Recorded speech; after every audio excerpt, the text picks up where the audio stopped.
Hi, I'm Anna McEwen, and this is The Epic Narrative. And now, my dad, Bob Switzer. Well, good morning. Oh, can I just tell you something really quick? So, as you guys know, if you've listened at all, if this is your first recording, don't worry about it. But I pre-record all this stuff because it works out better for me if I'm going to tell a story to kind of do it. I don't do it, multiple episodes a day, but I try to do it basically at least one a day because it kind of keeps me in the flow. And it helps my memory of the backstories and stuff that get involved. But this morning, I come down, I'd use my laptop to do other things yesterday, and I forgot to plug in my microphone. So I'm doing this recording, and not intuitively, but like off to the side, I do watch my my EQ monitor, the little lines that go up and down. And I've noticed that they weren't really as dramatic as they normally are. And I thought, well, maybe I'm just, it's still, mornings are not a bad time for me, but I thought maybe I'm just not as animated in today's episode, blah, blah, blah. And somewhere in there, I glanced down enough that eventually I see the other end, the plug-in and the USB cord for the microphone is sitting on the desk. And I'm like, oh no. So I basically had to wipe out about, no, not half. Good grief. It's like 15 minutes. If you've listened to any of these, you know I'd barely started the story. Anyway, I called my producer right away. I was like, what do you think? And he was like, yeah, there's no way I'm going to make that sound normal. Start over. And I was like, I knew it. Deep inside, I knew it when I saw it, but I thought maybe he'd be like, oh, no problem. I can do a quick download of this software and get a patch in there and we'll EQ it in such a way nobody will ever know. Just, do the rest of it on the microphone. And I'm like, yeah, I knew that was a long shot. But you know what? You guys keep passing my name around. You guys get me some more subscriptions. You guys help us out. And who knows, maybe the book of Genesis, which if you're listening to this episode, which is I think episode 50, I probably am already recording the book of Genesis. So maybe by now in real time, I will have a better studio. It might still be in my basement, but it might be better. Because, I could do something with this room. I probably will do something with this room. Could paint it. Ceiling's not bad, actually. Someone put in a pretty decent ceiling in this little section. A door, actually 2 doors to this room would be nice. Then you might not hear the furnace as much when it goes off, if you've ever heard it, because I do know Brian's pretty good at catching that sound and making it go away. Anyway, on with the story. Enough about you, Bob.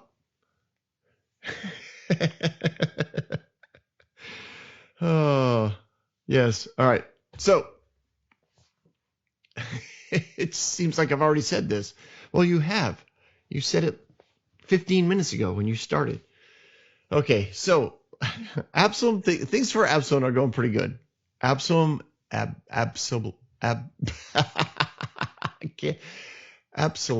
Thank you.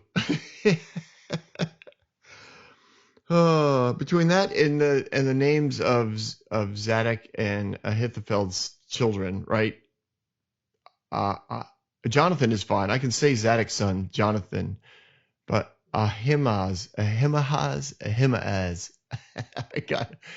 gotta learn Hebrew. No, actually, I don't. I don't need to learn Hebrew. I need to listen to Hebrew. That's what I need to do, and maybe figure out how this would sound. One of you can send me a voice recording of these names. That would be awesome. Just email me a clip of you saying the names with the Hebrew accent.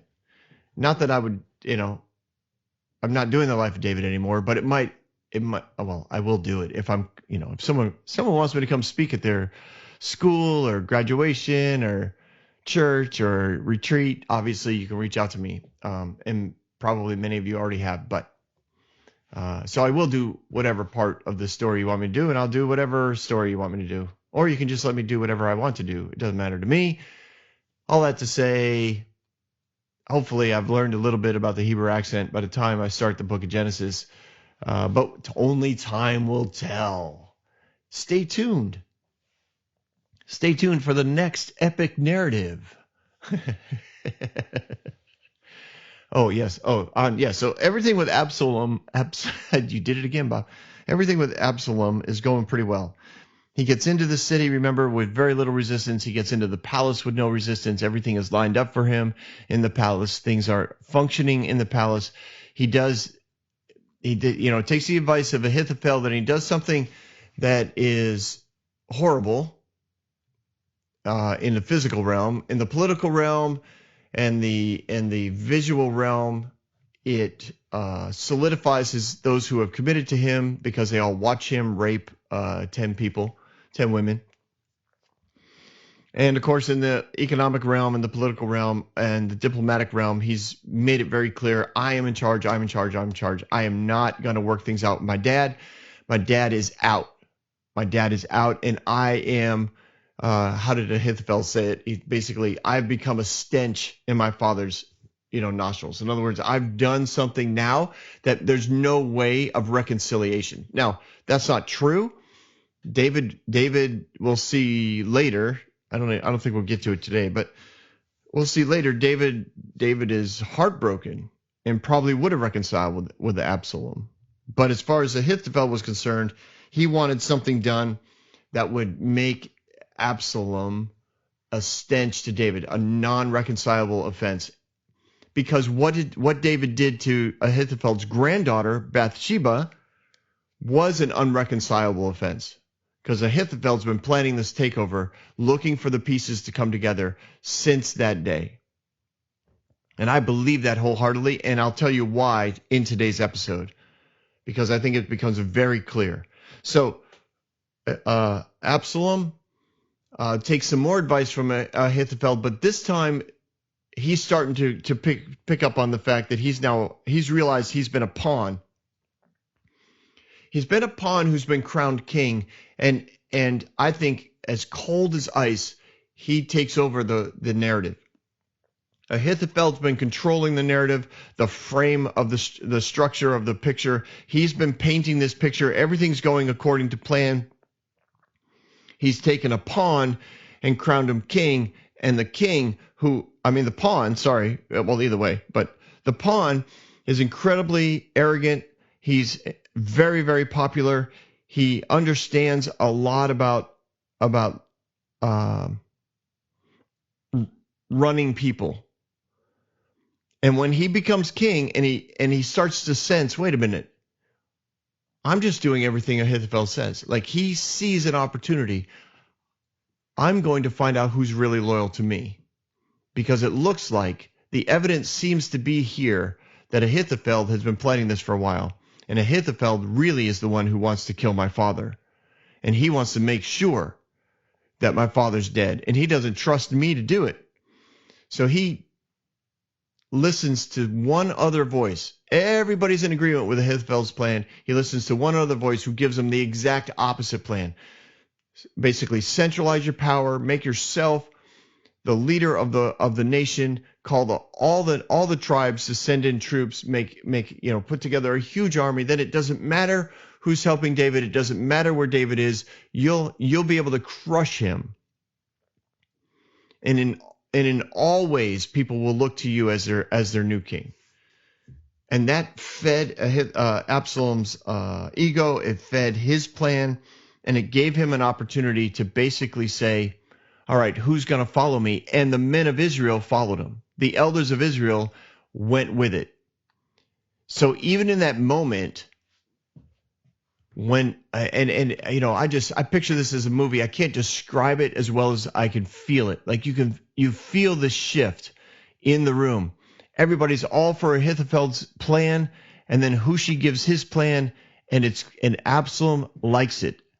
And he basically calls for agreement from the elders, from all the leaders of Israel that had followed him in and really had been lined up by Ahithophel for years.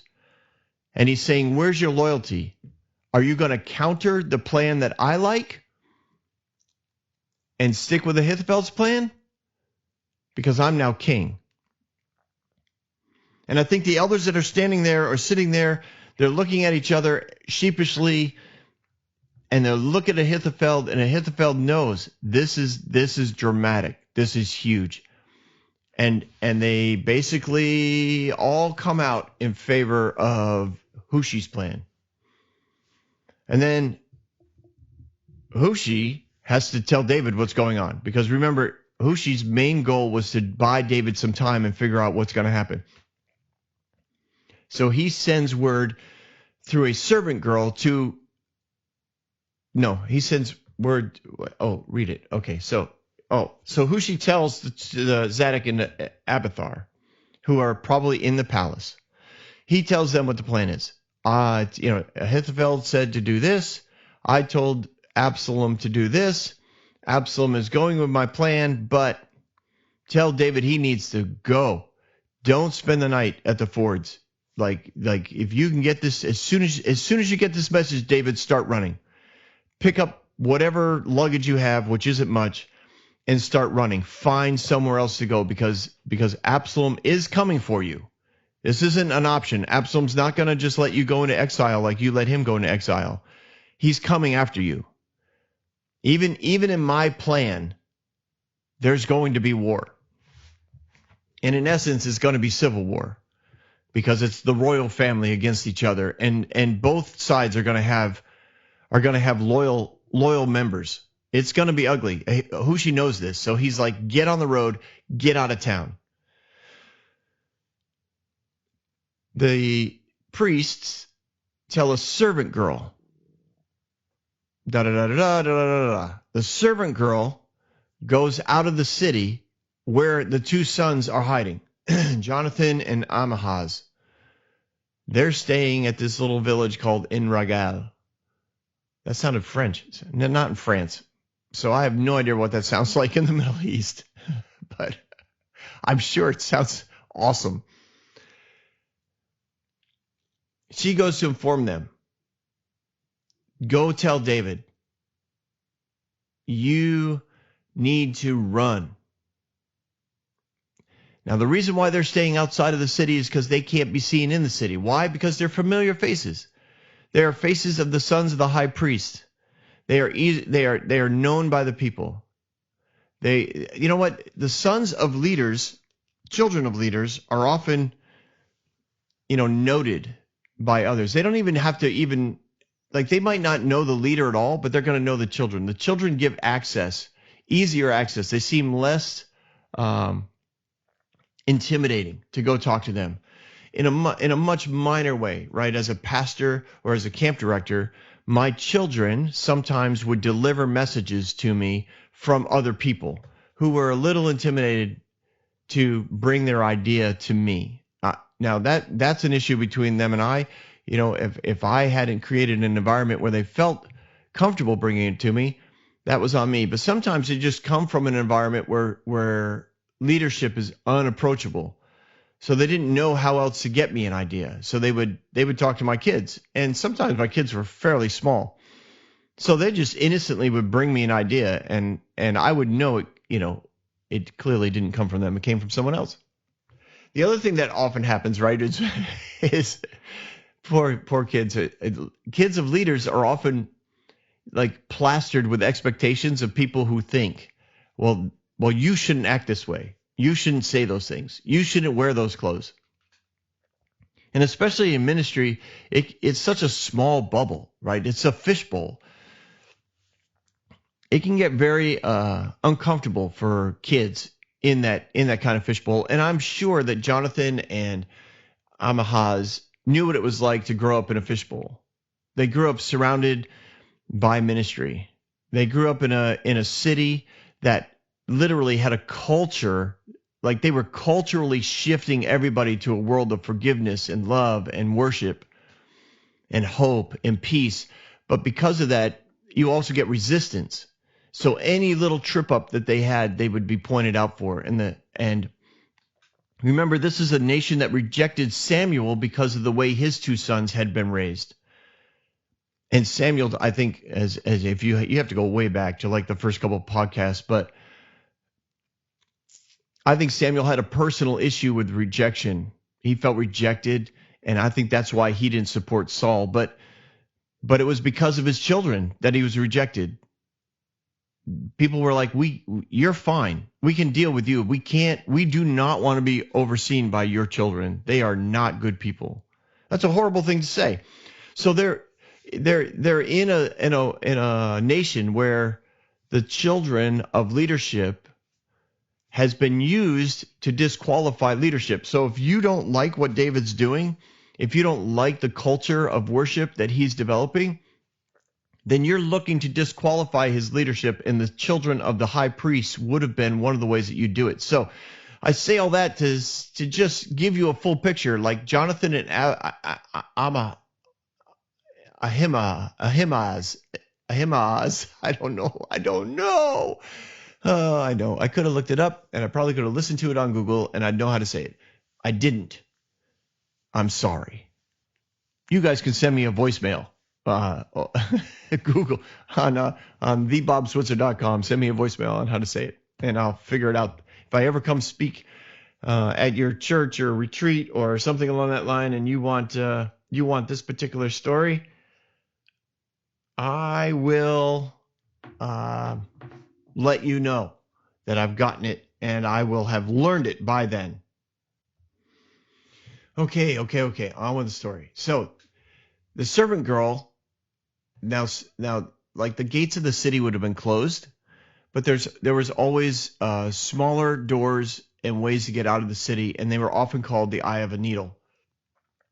There were places that were basically designed for individuals to kind of get in and out.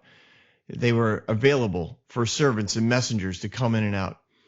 But if you were somebody who had a backpack or tried to get in with a camel, like that wasn't going to happen. If you were, troops trying to get in, you would have to, you would be so, it's such a narrow passage that to try and get in with an army would be suicide, because it'd be very easy for just one person to stand on the other side and just start stabbing each individual that tried to get through. But they did exist, and the servant girl knew that. And sorry, so I just kicked the table. Hope that didn't cause too much ruckus in the sound world. But the servant girl's there. She gets out. She's seen. Now she's probably dressed in some sort of uniform that identifies her as a palace servant. And the kid who sees her knows that she's coming from the palace, and evidently also knows that she's coming from the high priest. So I'm guessing the direction she's coming from, or where this guy was situated, he saw that she left. He saw that she went out of the doors, and he brings word to Absalom. And Absalom somehow figures out, and again, this could be through the guards he sent immediately to try and find him.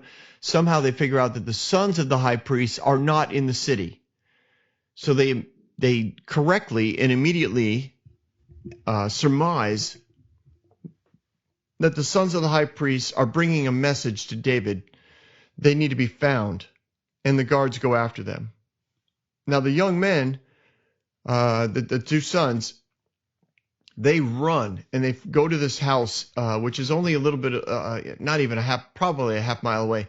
In this little village, and in that village, they go to this house that has their own well. It's interesting that they have their own well. It probably indicates that they either had a house that was central to the village, and this was water for a lot of people, or they had a big enough compound that they had enough servants that they would have dug their own well so that they could not only take care of themselves, but it was like a workstation where there would be, they would sift the grain, feed the cattle, whatever, all day long, and they had a hard cover over the top of it. So these guys, the two guys show up, and evidently they know that they're friends of the family, friends of David, friends of the priest, They're familiar. They come in and they tell them they need a place to hide, and the woman puts them down in the well, and the wife covers it, and she spreads out a covering over the top of it, and she scatters grain over the top of it. So it clearly looks like a workstation, and because it's dark and there's shadows and there's these guards are clearly kind of under the gun trying to find these two guys. They don't know where to look or which direction they went on. They just kind of make the accusation, where are Ahaz and Jonathan? And the woman said, I guess they crossed the brook. Yeah, basically she just sends them on. She basically claims she doesn't know.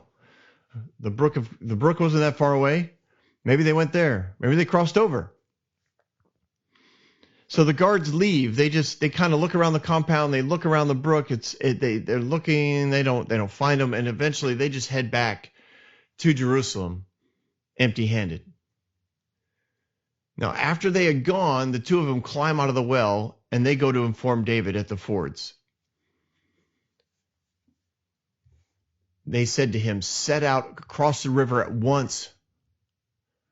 Ahithophel has advised the king to come after you now. Hushai has advised the king to come after you later with a bigger army, massive army." Now, the king has taken Hushai's advice, which means you have some time, but there's a big army coming after you. And David knows when he's listening, he knows what Hushai did. He knows Hushai is not trying to attack him with a big army. He knows that Hushai bought him time, and he's got to take advantage of every moment. He also knows, because the guards were after these two, he knows that Absalom is aware that he's close, so he can't stay. So David and all the people that were with him set out across the Jordan. And by daybreak, no one was left on the other side of the river. Now that takes a lot of work. I mean, we can say that. We crossed over the river. Yeah, well, we got to wake up we got to wake up everybody. Right? They had just settled in. They were nervous. They're kind of jacked. Adrenaline's there. A lot of them finally fall asleep. And now they're waking up. And I'm sure they wake up startled. They wake up nervous. And they have to be quiet, because David doesn't know how many other guards are out. Neither do the two sons of the priest. They just know they were chased, that they hid in a well.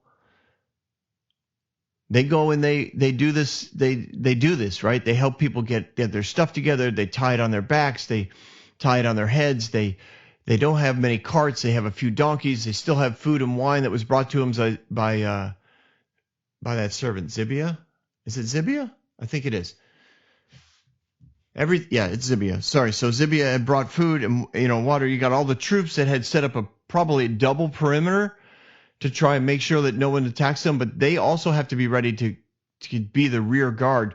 So they send some troops across first to make sure that side is open and clear. David crosses over. All the servants cross over. The wives, concubines. Everybody's walking across the river. Some are slipping. Some are falling. Some are wetter than they want to be. Some are tired. Some of the older ones need to be helped and carried. And eventually everybody gets across, and it says by the time the sun rises, no one was on the Jerusalem side of the river. They'd all crossed over. And I'm guessing, even though there's, when you walk out of a river and into a river, there's lots of evidence, right? You can't avoid the evidence of especially walking out. Lots of water, everything turns to mud. The trail of water gets further and further away from the river. Like as more and more people come out of the water, it keeps getting dribbled further and further away. It's like coming out of the pool, at a YMCA.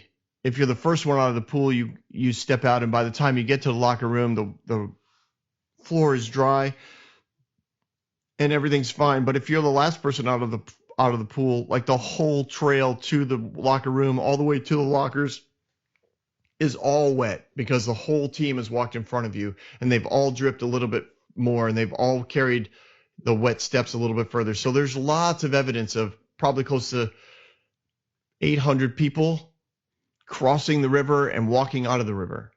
So it's just interesting that they get all this done during the night or in early mornings. The sun comes up and it's going to start drying that up right away. And in drying that up, it'll help hide the fact that they crossed there. Evidence will start to disappear because wildlife and livestock will be brought to the fords because that's where it's easy to get water. The water is gentle, it flows slow, it's fairly shallow. And eventually it will all be dust and they will have gone. Now this is an interesting part. A interesting verse, which is for me key to one of the storylines that we've been following. In verse 23 of chapter 17 of 2 Samuel, it says, "And when Ahithophel saw that his advice had not been followed, he saddled his donkey and set out for his house in his hometown. He put his house in order and then hanged himself. So he died and was buried in his father's tomb." Now that's a very dramatic verse because it's a very dramatic end to his life. This is why I think for at least 4 or 5 years he had been actively working on the overthrow of David. I think he probably started to think about Absalom being his pawn right after Absalom had killed Amnon and had run off into exile with his grandfather on his mother's side. I think that in his heart, I mean, he's a very wise man.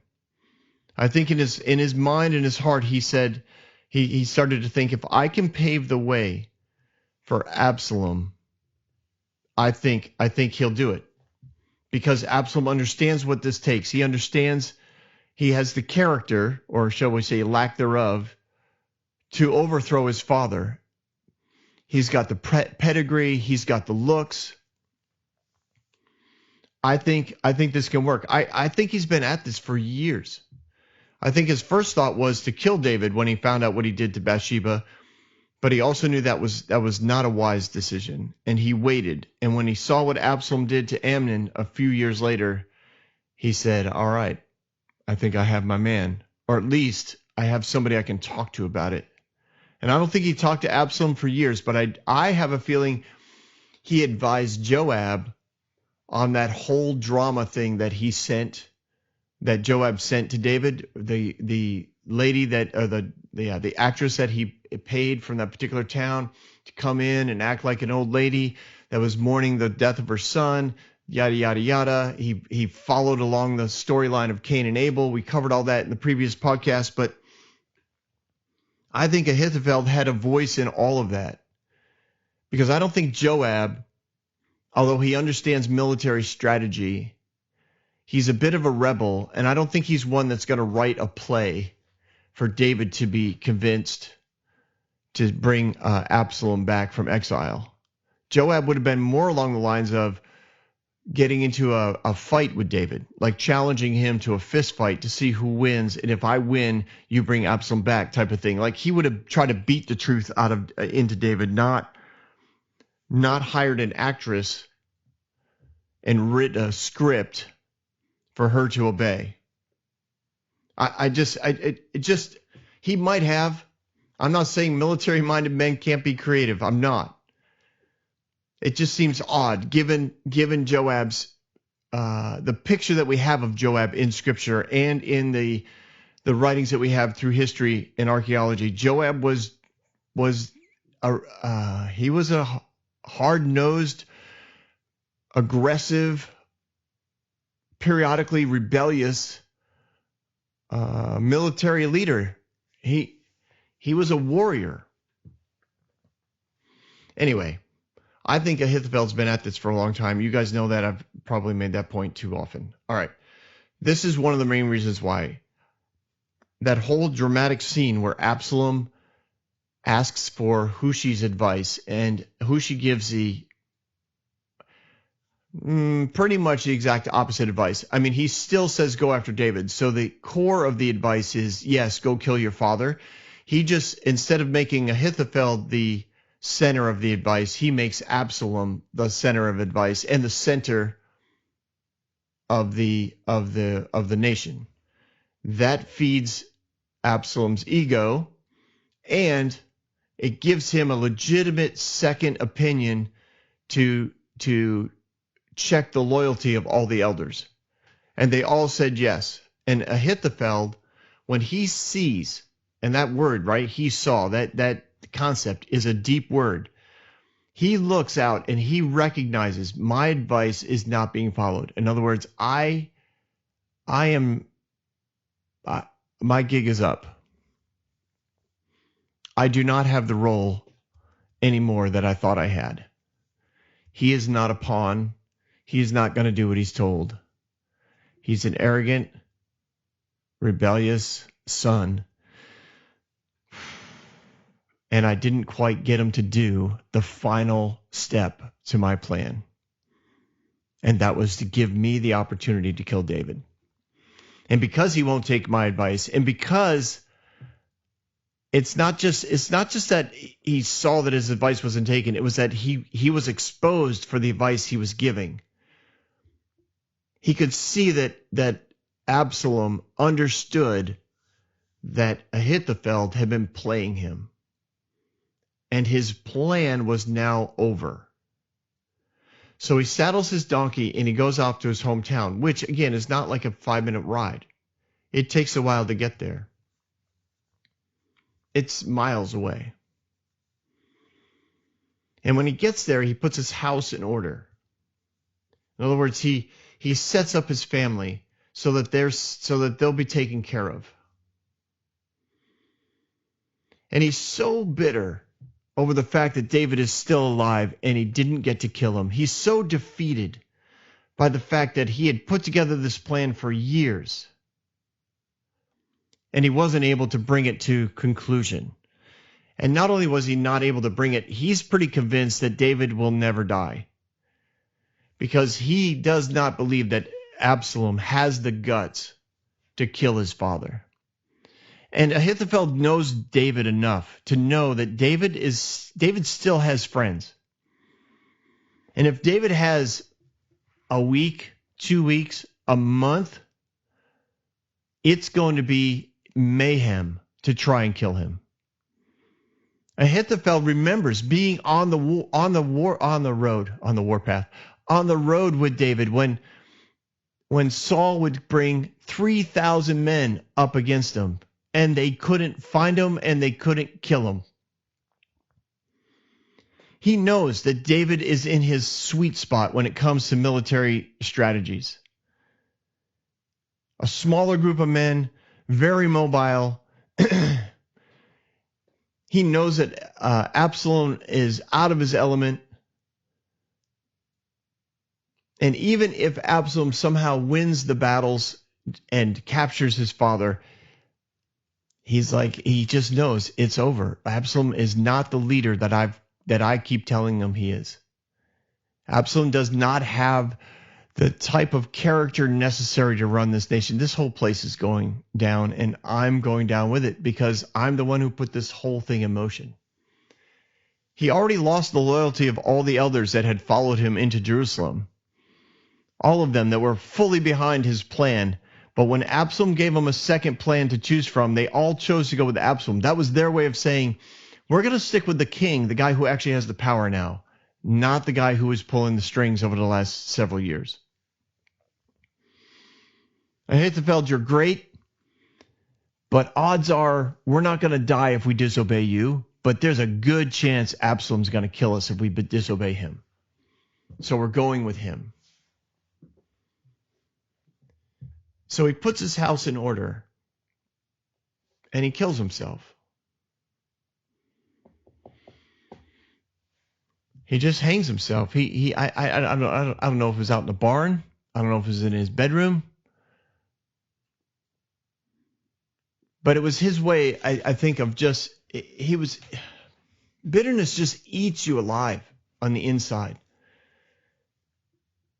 And for years, this guy has been bent on revenge. He wanted to embarrass David, which was the whole, his motivation behind the concubines being raped on the rooftop. Like I wouldn't be surprised if it's the rooftop that David saw Bathsheba from. Like that would have been something that he would have done just to make sure David knows. I think he wanted to communicate to David this whole time. Like, David, this is about Bathsheba.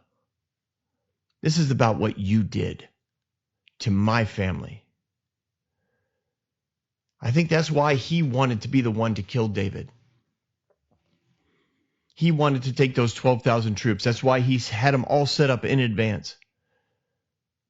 It's like, let me go get him tonight, right now. And then, like, how in the world are you going to get 12,000 troops in a matter of hours? Oh, I've already got them. They are following me. That's a huge risk that he took, and Absalom knew exactly what Ahithophel was saying. He's saying, this is all about me killing your father. This is not about you becoming king of the nation.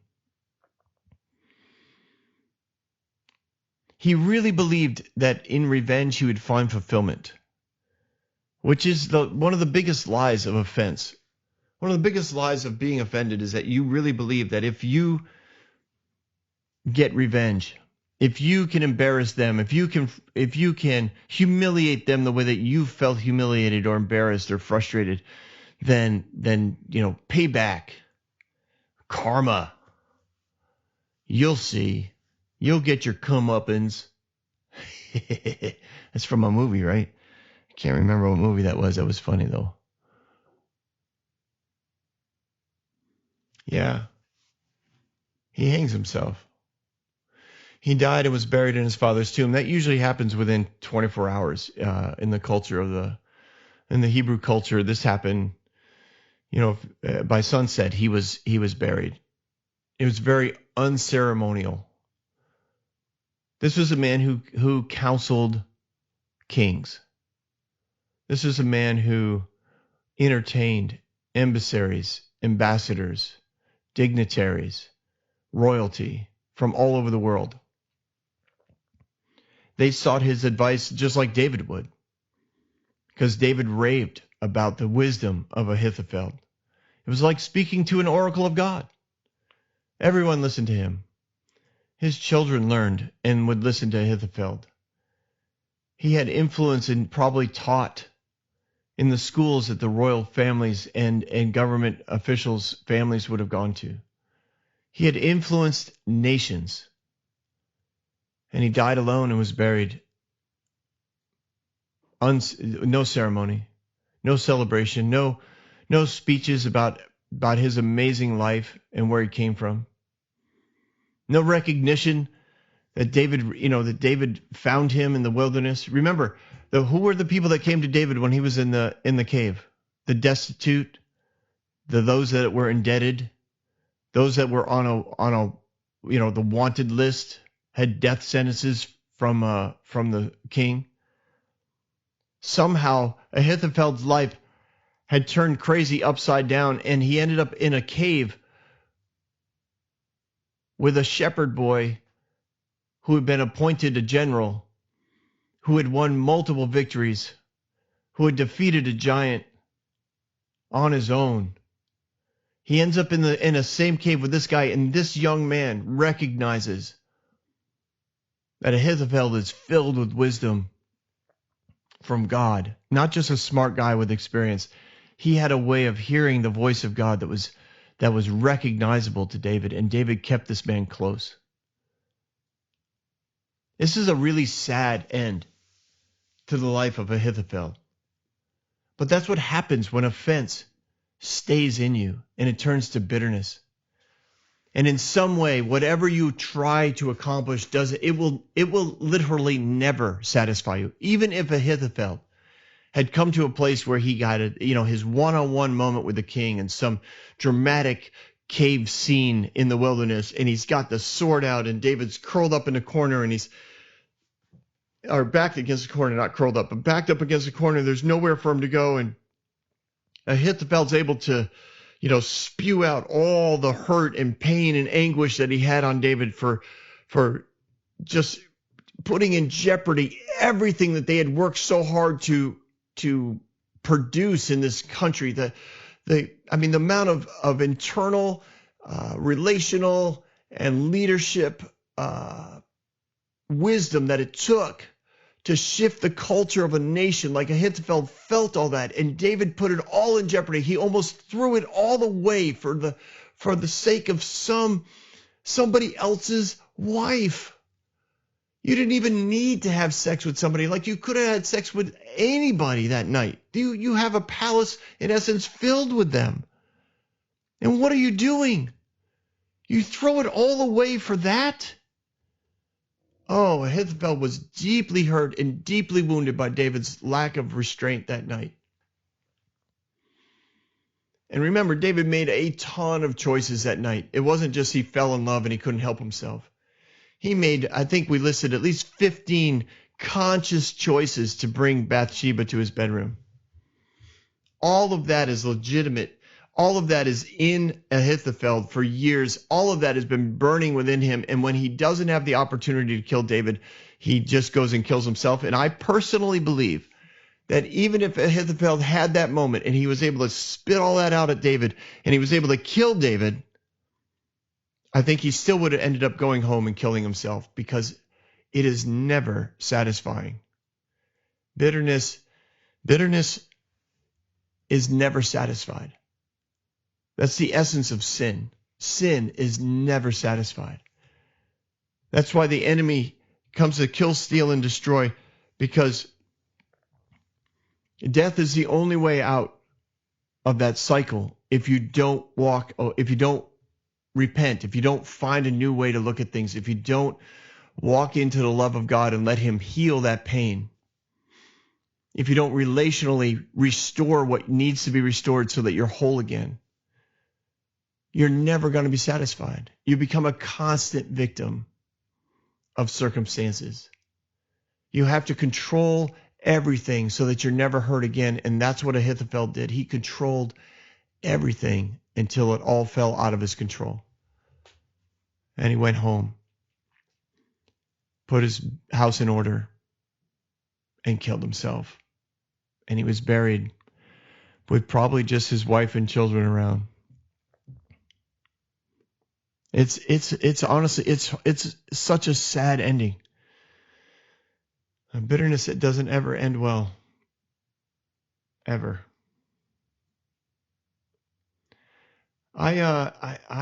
There's more I was gonna do. I really well, let me just do this. We'll finish up this chapter just because it's been 40 something minutes already. But so David goes to Mahanaim, and Absalom crossed the Jordan with all the men of Israel. So here is, again, this is a verse that involves a lot of time, right? So David goes to this little village, and David has some Mahanaim. Yeah, so he sets up his family there, right? It's a walled village. It's a walled city. It's a place that has some sense of security. And it says that Absalom crossed the Jordan with all the men of Israel. So then we kind of get a breakdown of what's happening after that. So Absalom appointed Amasa over the army in place of Joab. Now it goes on to describe in the next couple of verses, or the rest of that verse, it goes on to describe his background. Basically, Amasa is the cousin of Joab. The Israelites and Absalom camped in the land of Gilead. So when it says that, this doesn't happen overnight. He's calling troops from one end of the country to the other. So he's got to give weeks for the men of these villages to be recruited, gathered, assembled, marched all the way down and then across the river Jordan to Gilead. He's got to prepare this massive army that Hushai had told him to get. So we've got weeks of time. and he puts in charge the cousin of Joab, another, basically, right? So Joab's with David. And now there's a family member who's overseeing it. So this is a royal civil war. And it's not by accident. It's by design. Absalom is the son of David. He's rebelling against his father. The cousin of Joab is put in charge of Absalom's army. There's another, in essence, rebellious family member, somebody who's going to oversee the rebellion. David comes to Mahanaim, and it starts to go through a list of people who start showing up and start bringing supplies, bedding, bowls, cookware, articles of pottery, storage areas, wheat, barley, flour, grain, beans, lentil, honey, curd, sheep, cheese, goats, cow's milk. All of this they're bringing this in for David and his people to eat. They said, people have become exhausted and hungry and thirsty in the wilderness. We're talking over the next few weeks, thousands also show up at the city. And supplies start streaming in, not only from the nation of Israel, but from the surrounding nations who want to show their support of David. Remember, economically, everybody's doing great with David in charge. Diplomatically, everybody's doing great with David in charge. This is a time of uncertainty. There's been a coup, but David's not dead.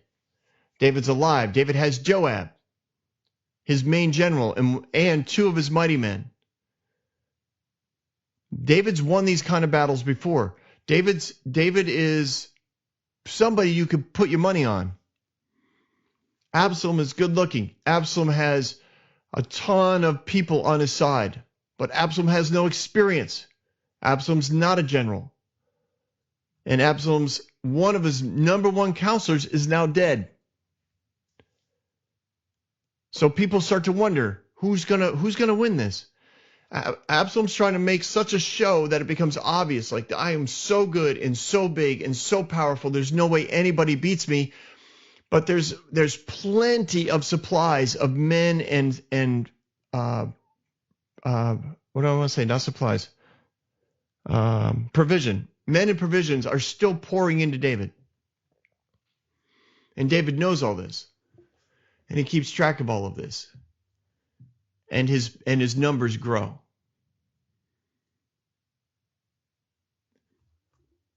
And we'll leave it there. We'll leave it there. There's no way I finish this. I don't want to go over an hour. I'll go over an hour if I go into the battle. But we'll hit the battle tomorrow. Not tomorrow. Maybe I'll hit it tomorrow. We'll hit the battle next week on the epic narrative. Until then, guys, don't let bitterness eat you away. Don't let revenge become your mantra. Don't let your life become that of a victim where you have to control everything so that you don't get hurt again. Really, the love of God can overcome that. It can bring such healing into your life. I wonder sometimes, like, what? Not sometimes. I love using my imagination. Like, what would have happened if Ahithophel had taken a moment, and he had plenty of them with David? If he'd taken a moment and said, Dave, we need to talk, bro. Like, I know you married my granddaughter, and I know she gave birth to this beautiful boy named Solomon. But I got to tell you, I'm still really upset by what you did. I don't think what you did is right. I don't. And I know you repented before God, but there's something like we need to get things right. We need to talk this out. There's just so many ways this could have gone right. And lives would have been spared. Not just the life of his son, but thousands of men that are about to go into battle. Anyway, don't let bitterness ride. Don't let revenge stay. It's never satisfying, and it always ends up with somebody or something dying. All right, till next week, I'll see you on the Epic Narrative.